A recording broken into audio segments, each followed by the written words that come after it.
주님 큰 영광 받으소서. 홀로 찬양 받으소서. 모든 이름 위에 뛰어난 그 이름, 온 땅과 하늘이 다 찬양해.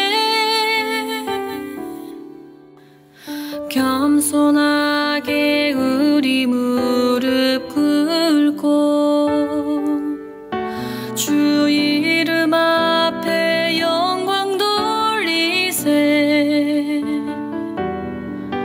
모두 절하세. 독생자 예수 주님께 찬양 드리리. 모든 영광과 존귀와 능력 받으소서. 받으소서. 영광과 존귀와 능력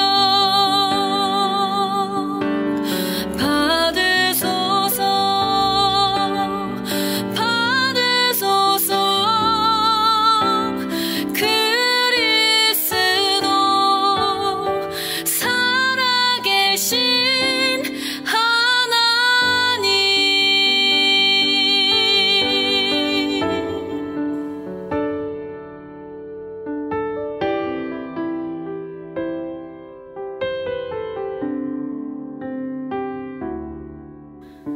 겸손하게 우리 무릎 꿇고 주 이름 앞에 영광 돌리세. 모두 절하세.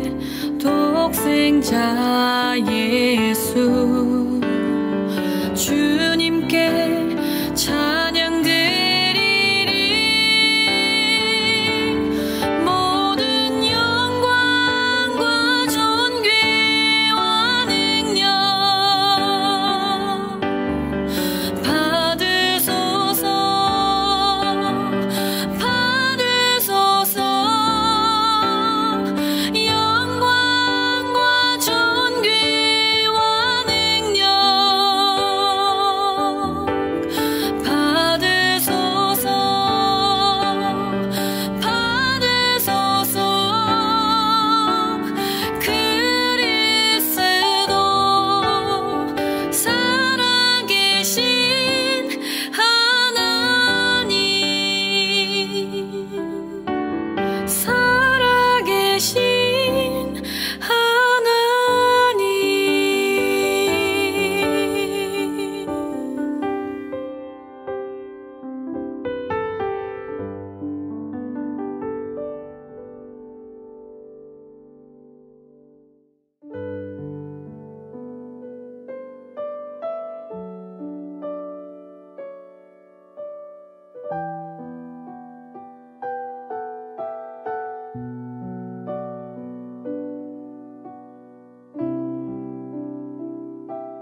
솔로몬의 아들 르호보암 왕이 통치하던 시기에 하나였던 나라가 남북으로 나뉘게 됩니다.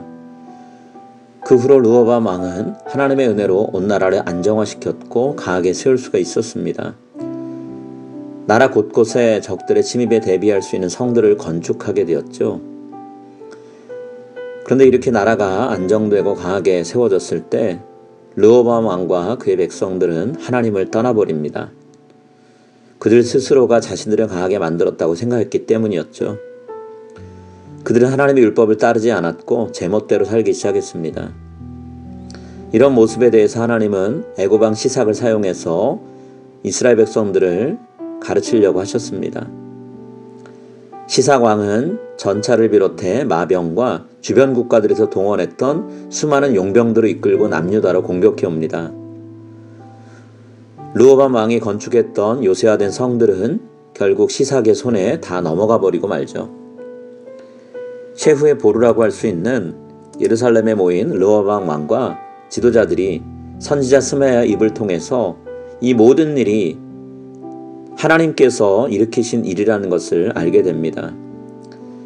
그들이 하나님께 받은 은혜에 감사하지 않았고 교만해져서 율법을 버린 것이 원인이었다라고 말을 하게 되죠. 다행히도 르호보암 왕을 비롯해서 이스라엘의 지도자들이 하나님 앞에 자신들을 낮추면서 회개합니다. 애굽 왕 시삭을 보내서 자신들을 벌하고 계신 하나님이 의로우시다라고까지 고백을 하게 되죠. 솔로몬 왕이 성전을 완공하고 하나님께 봉헌하면서 기도했던 상황대로 일이 벌어지고 있습니다. 죄를 지은 이스라엘 백성들이 하나님의 심판을 받았고 스스로 낮추면서 죄를 회개하고 돌아왔습니다. 솔로몬이 하나님께 이런 상황이 벌어졌을 때 그들을 용서해달라고 기도했었는데 하나님은 솔로몬이 기도한 대로 이스라엘 백성을 용서하시고 다시 복을 주시겠다라고 말씀하셨죠. 그 약속하신 대로 하나님은 지금 르호보암 왕에게 하시겠다라고 말씀하십니다. 그렇지만 한 가지 단서를 붙이셨는데요. 완전한 구원이 아니라 부분적인 구원을 베풀어서 르호보암 왕과 이스라엘 백성들이 중요한 교훈을 배우게 만드십니다. 애굽 왕 시삭의 종이 되어 그들을 섬기는 삶을 통해 하나님을 섬기는 삶과 세상 나라를 섬기는 삶 중에 어떤 것이 더 그들에게 복된 일인지 깨닫게 하십니다. 우리는 하나님의 은혜를 받고 살아갑니다. 그런데 나 자신이 능력이 많고 잘나서 그렇게 된 줄로 착각할 때가 있습니다. 마음에 교만이 가득 차올라서 하나님 없어도 살 수 있다고 생각할 때가 있습니다. 그러다가 하나님이 손을 대서 우리가 누리고 있는 것들을 가져가신 다음에야 비로소 우리가 교만했구나 라고 고백하게 되죠. 하나님을 섬기는 것이 그 누구를 섬기는 것보다 복되다라는 고백을 그때에 돼서야 하게 될 때가 있습니다. 여러분, 우리가 언제나 하나님의 은혜에 감사하고 늘 겸손한 자세로 하나님을 섬기면서 살게 되기를 기도합니다. 그것이 우리가 이 땅을 살면서 복을 누릴 수 있는 유일한 방법입니다. 하나님 안에서 겸손하게 하나님의 은혜로만 살아가는 우리 모두가 다 될 수 있기를 간절히 소망합니다.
하늘에 계신 우리 아버지의 이름을 거룩하게 하시며 아버지의 나라가 오게 하시며 아버지의 뜻이 하늘에서와 같이 땅에서도 이루어 계시게 하소서. 오늘 우리에게 일용할 양식을 주시고 우리가 우리에게 잘못한 사람을 용서하여 준 것 같이 우리 죄를 용서하여 주시고 우리를 시험에 빠지지 않게 하시고 악에서 구하소서. 나라와 권능과 영광이 영원히 아버지의 것입니다. 아멘.